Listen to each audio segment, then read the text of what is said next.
vám dají své tovníky. Všichni dají tovníky. Protože teď jdete za skupinu. Tak, máte všichni beky?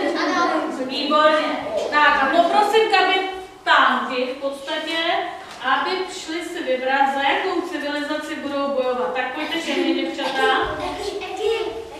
Tak, tak, postavte se zpátky.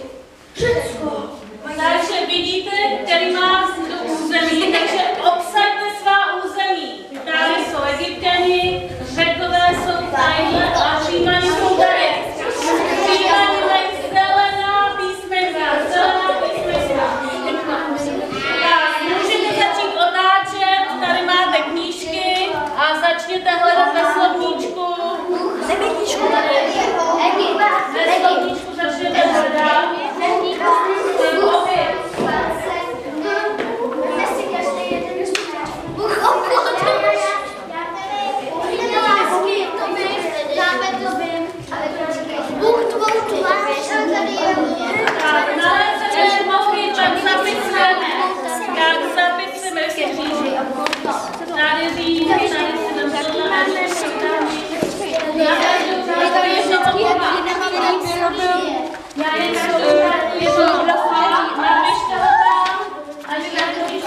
Tak a zbytek pro Řecko.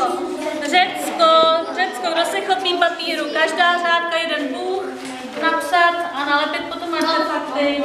Tak a kdo má říká? Tak. Řekové, co jste našli, nebo Římané, co jste našli? Jakého bohy? Afrodita, výborně. Máte jenom vy, protože nemusíte se bát. Bůh tváří, tak najděte ve knížkách, máte jich tady hodně. Tak, hledáme na šolci. Bůh obchodu, tak hledáme. Koho jste našli? Všechno škrtně, protože to není vůbec na Spaniu nic s Egyptem. Až ve starém Egyptě. Ani jedno.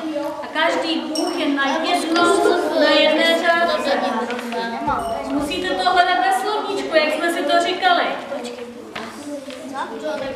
Afrodita je bohyně lásky řecká. Nikoli egyptská. To je jiná bohyně. Jo, tak ale on má práci o Egyptě, takže hledáme.